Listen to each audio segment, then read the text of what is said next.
on all available information. Tonight on Sightings, many thought the mystery of the English crop circles was a hoax, but our ongoing investigation has uncovered startling evidence that may prove extraterrestrial contact. This intelligence is almost certainly not human. Then, what sinister spell has cursed the British royalty for 600 years? We uncover the royal curse tonight.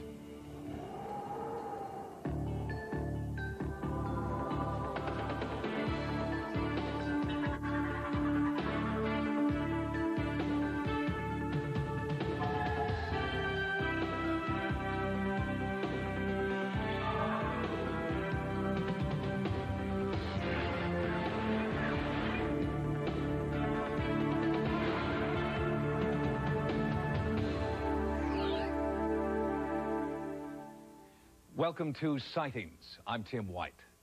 Since the early 1980s, over 2,000 crop circle formations have been discovered in 30 countries, and new ones are being reported every month. Theories about where they come from range from weather anomalies to extraterrestrials to crazed hedgehogs doing a mating dance. Well, obviously some theories are more credible than others, but the fact remains that something is happening in fields around the world that no one can fully explain. The stories of unexplained designs appearing mostly in the farm fields of England hit an all-time high in 1990. News media from around the world were quick to hail these enigmatic circles and lines as the strangest scientific discovery of the 20th century. For a brief period, crop circles became the darling of popular culture. But then, two hoaxers stepped forward to claim that they had created the crop circles. And just as quickly as the phenomenon began, the media dropped the crop circle story. The hoax theory stuck, and soon the only people still interested were hardcore theorists and scientists. Initially, these were simple single circles, but in 1990, the patterns became much more complex, dramatically so, and blew right out of the water some of the early theories. The early formations were the size of a domestic room.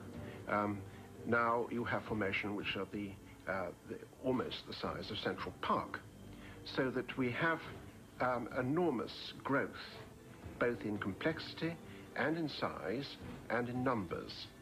Michael Green is an archaeologist and architecture historian who is also one of the founding members of the Center for Crop Circle Studies. We're not a religious cult. We're not a strange, wacky branch of the UFO movement. We are trying to use rational means to establish what's going on. And the first thing we learnt, and this year in particular, is that there are a few hoaxes. I'm Dave Chorley, this is Doug Barr, and we are the two people that have created the crop circles in 1978 through to today. The most impressive thing to me, and the reason why I actually stopped and listened to what they had to say, was not really what they told me, but what they did in the field. Because when they did the demonstration out in Sussex at Chilgrove, the formation itself was quite messy, but it was amazing how quickly it happened. In 45 minutes, this huge formation was laid down, and that's even accounting for the fact that half the world's press were tramping around it as well with them, asking them for interviews at the same time. But Doug and Dave had only done a few of the hundreds of circles that had been done, and from the evidence, their public demonstrations in broad daylight, they weren't very good at it. But no one really knew what hoaxers could do and what they couldn't do. And so I thought, well, here's an ideal opportunity for a scientific experiment, and the best way to do it is through a competition. Biologist and author Rupert Sheldrake did organize a competition held earlier this year. The challenge was to see if anyone could create crop circles that could not be identified as hoaxes. The circles were made at night, and the next day, the contest winners demonstrated their techniques. What we found was that the standard of artificial circle making was much higher than most people had expected. These people could do very well. The standard was very high indeed, and the most surprising thing was that people could do all this in complete darkness with making very little noise.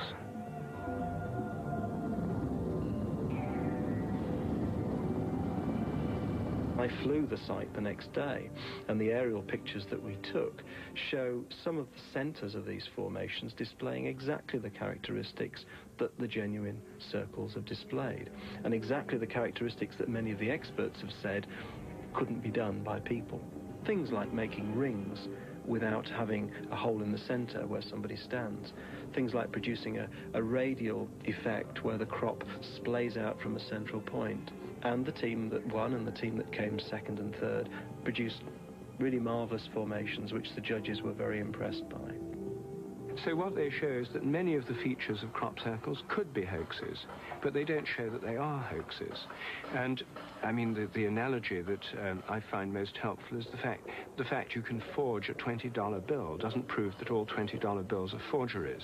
The first and primary feature, which is evident in the genuine phenomenon and not in the hoaxes, is the spiraling fingerprint. Colin Andrews heads up the Circles Phenomenon Research Group in Brantford, Connecticut. He has co-authored 2 books on crop circles and is believed to have visited more actual crop circle sites than any other researcher. This particular screen shows clearly the difference between the fingerprint, this is the print at the top here, of the genuine phenomenon, the real phenomenon, and all of those hoaxes which we're hearing so much about these days. Andrews believes that the most important patterns to be studied are those where the flow of the crops changes direction within a single circle, a pattern no human has yet been able to duplicate in public. I think the single most convincing argument for a real phenomenon and against the hoax are the effects that the phenomenon are having upon the plants themselves. Dr. Levingood, a well-known physicist in the United States, has discovered changes in the structure of the plants themselves, in cell structure of the plants, molecular structure of the plants on a number of continents. When a formation hits, it just knocks the heck out of the embryo. They don't grow. The seeds don't develop. Dr. Levingood has discovered that the cell structure of the crops within a formation are distinctly different from undisturbed crops nearby, and that this new cell structure seriously alters the crop's growth.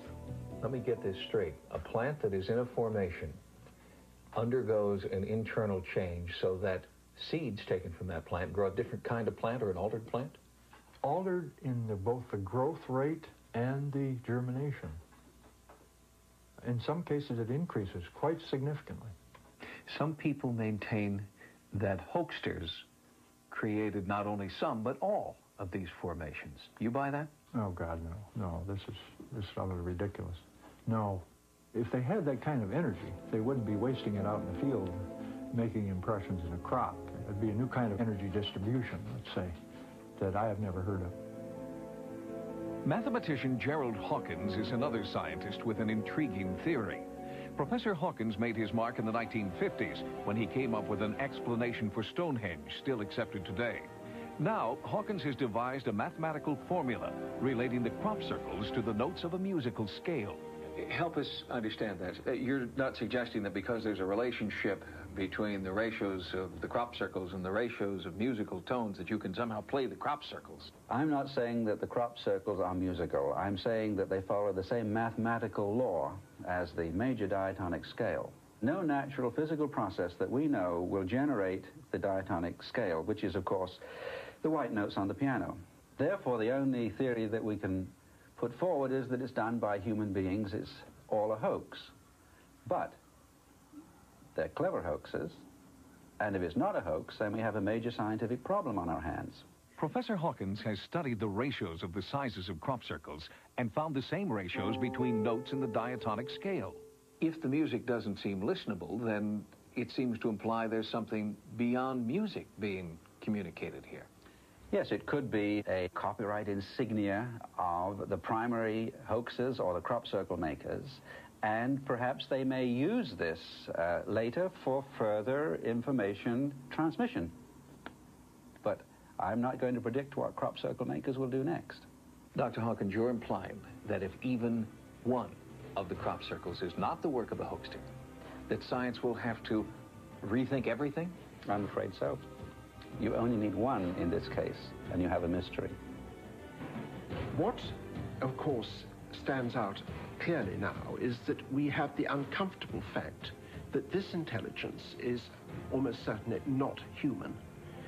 And this is where people become extremely nervous. The media becomes very nervous. The press becomes extremely nervous. They don't like mysteries like this. One of the reasons that some thinkers have thought might be behind this is the position of the Earth in terms of the terrible damage that is being done by man. Could we be dealing with something which is trying to warn us? Either it's very skillful hoaxers with a tremendous sense of humor, or it's some non-human intelligence that's completely off the scale of anything that we've contemplated so far. But if they are communications of Gaia or nature or aliens or whatever, if they're communications of some kind from a non-human source, it's not quite clear what they're saying. Their main message so far seems to be, watch this space. Are we any closer today to unraveling the mystery of what or who created the crop circles? Joining me now is George Wingfield, Director of Field Research and founding member of the Center for Crop Circle Studies in London, England. George, welcome to Sightings. Hello, Tim. The crop circles have changed over the years. The shapes have changed, the number have changed. Have you learned anything from those directions? There's no doubt at all that these are of some sort of intelligent origin, and this appears to be non-human. What do the circles seem to be leading toward? I think they are leading us towards an understanding of some other level of intelligence which is not human. Do you believe, George, that the crop circles are an ancient phenomenon, that they've always been there, they just haven't been accounted for by modern means? No, I don't think so. I don't think so at all. I think the crop circles started appearing in quite recent times, probably less than 30 years ago. There may have been a few before that, but very, very few. For you, do the crop circles inspire hope or fear or merely curiosity? Well, they certainly inspire hope. I believe whatever is causing the circles is something which is benign. I don't believe there's anything hostile or evil here, which is what some people would have you to believe. George Wingfield, thank you very much. Thank you, Tim. And we'll be back with more sightings in just a moment. Coming up next, what sinister spell has cursed the royal family for 600 years? You can't escape it. We reveal the secrets of the royal curse next. Sightings is brought to you by Alka-Seltzer Plus Cold Medicine. Relieves your tough cold symptoms. It's tough medicine. Here's where Alka-Seltzer Plus fights tough colds. With tough congestion. Tough aches. Tough sore throat.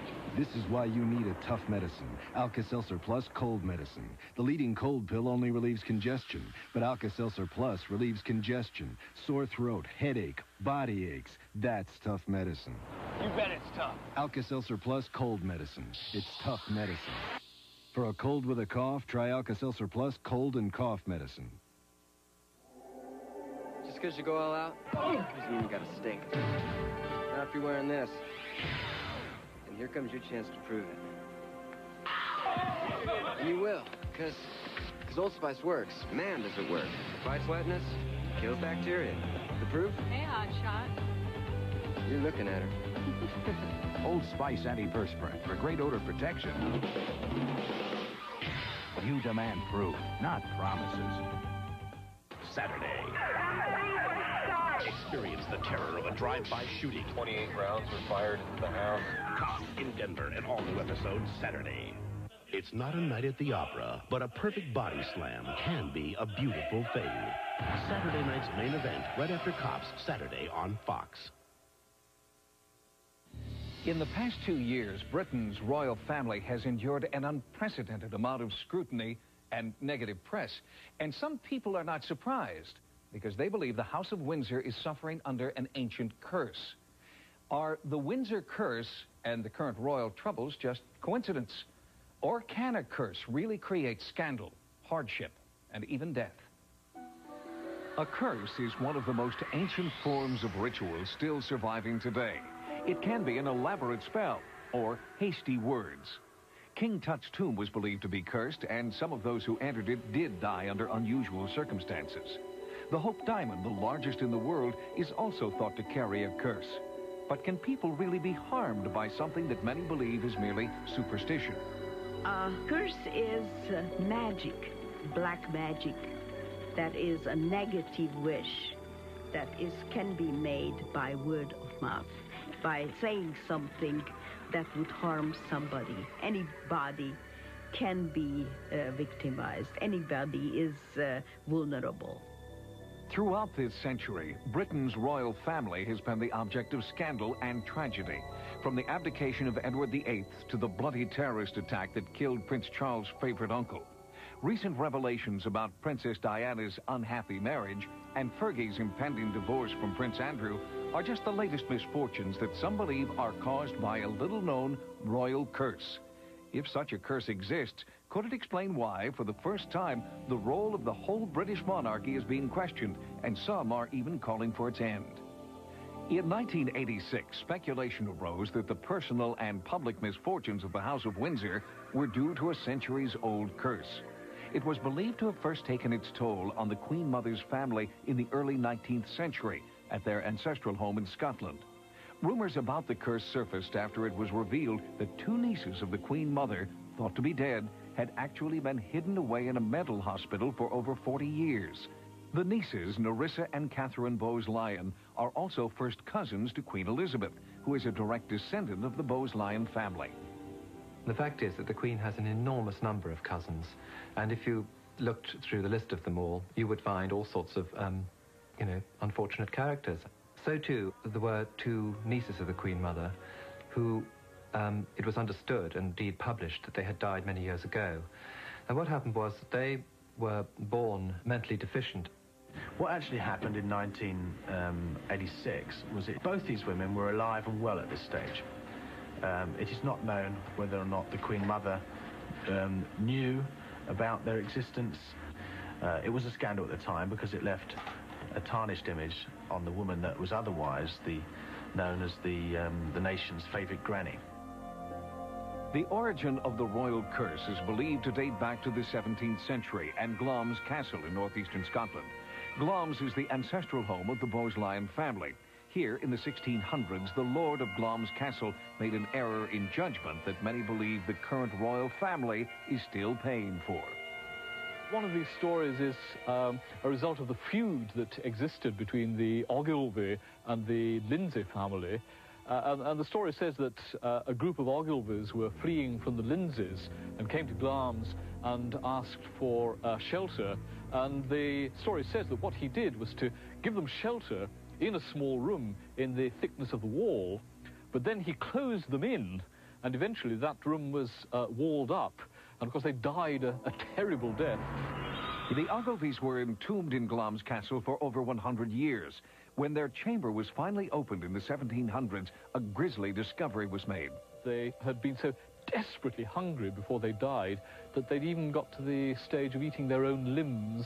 At least one of the skeletons had his teeth around his forearm.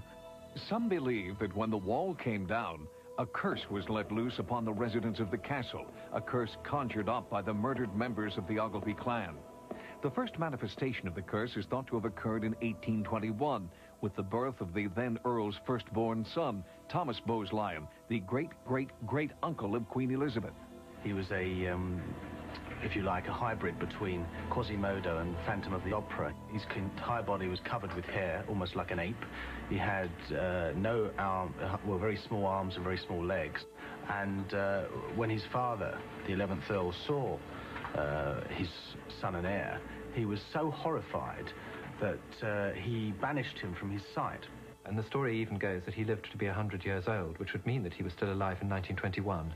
There is a sort of infamous story about the Glamis monster, but frankly, I don't know anything about it. I mean, as far as we are concerned here at Glamis, it simply never happened. The curse of Glamis Castle has never been openly discussed by the royal family. Any discussion about the curse is vigorously denied by anyone employed by the family. The family take very strong exceptions to that particular story. And again, as far as they're concerned, it's a load of rubbish. It is interesting that it's the way to get a very, very frosty royal look is if you mention this monster and any story about it in the presence of the Queen Mother or any of her immediate family. They've never actually commented on the story on the record. But when the Queen Mother's biographer, James Wentworth Day, went to interview Countess Granville, the Queen Mother's sister, in 1967, shortly before her death, she simply turned around and said that she was never allowed to discuss this, and her father and grandfather had point-blankly banned them from discussing it. If a society is strongly believing that curse can affect you, then it must, by its very nature, affect. You can't escape it, you give in. Will the curse ever end for the royal family? Or are they destined to eternal tragedy because of the murderous act of one of the Queen Mother's misguided ancestors? Some historians suggest yet another possible reason for the royal curse. At Glamis Castle in 1537, Lady Glamis, the beautiful widow of the 6th Earl, was accused of being a witch. She was burned alive, and ever since her death, strange supernatural phenomena have plagued the castle. Coming up next, does the cousin of the Loch Ness Monster lurk in the depths of Lake Champlain?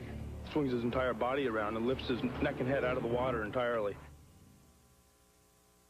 I've got the worst cold a human being ever had. I've got a major presentation tomorrow. I've got to rest, and I'm out of NyQuil. I could take these, but I'd still be up all night coughing, which means I'd be a wreck for the presentation, which means I could get fired. But what am I going to do? Go next door like an idiot and ask? Could I borrow a cup of NyQuil? Once you know what NyQuil can do, nothing else will do.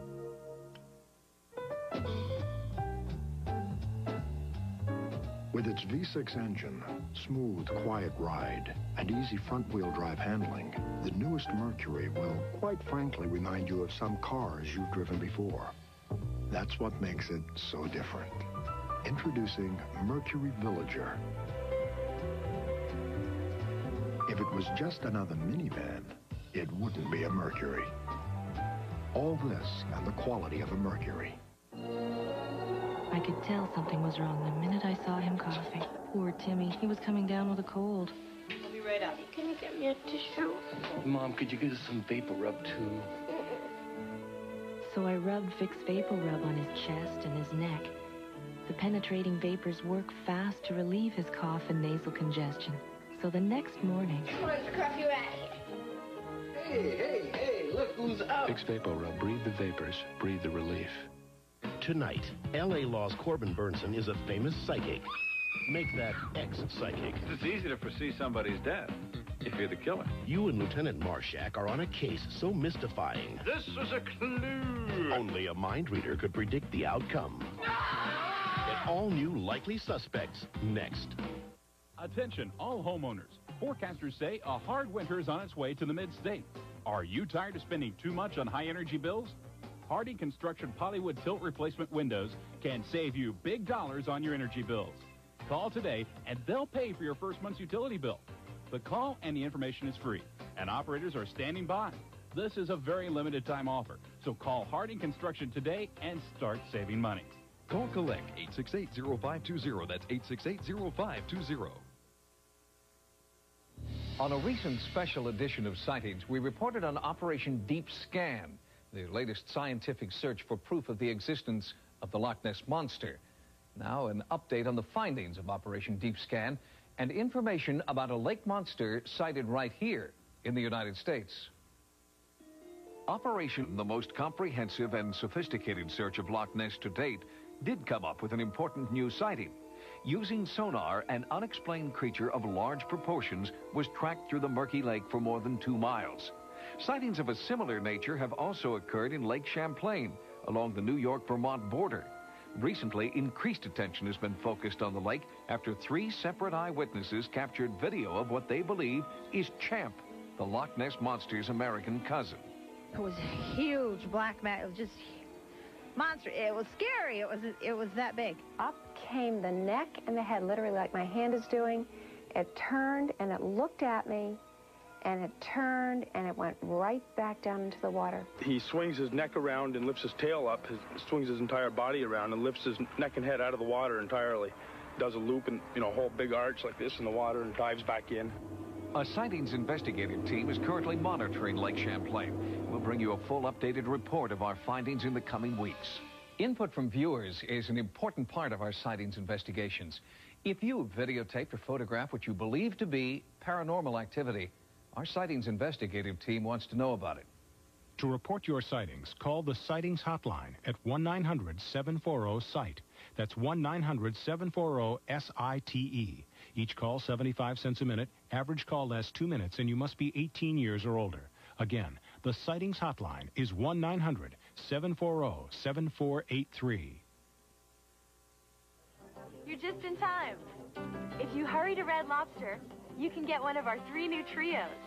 Enjoy it. Thanks. Like our seafood trio, sweet snow crab, shrimp, scampi, and broiled fish. It's just $9.99. It's so good. We've also got a big new shrimp trio and a new mixed grill.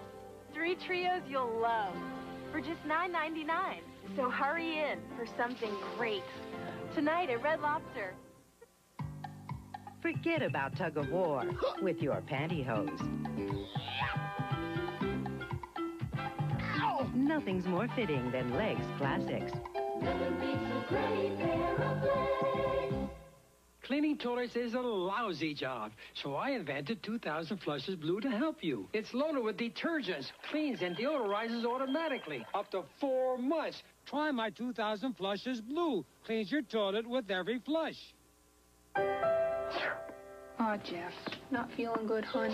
When Jeffrey catches a cold, we see the pediatrician. I love my pediatrician. He's my dad. He recommends Dimetap Elixir. Doctors have recommended the Dimetap brand over 200 million times. It relieves sneezing, nasal congestion, runny noses. And Jeffrey really likes the grape taste.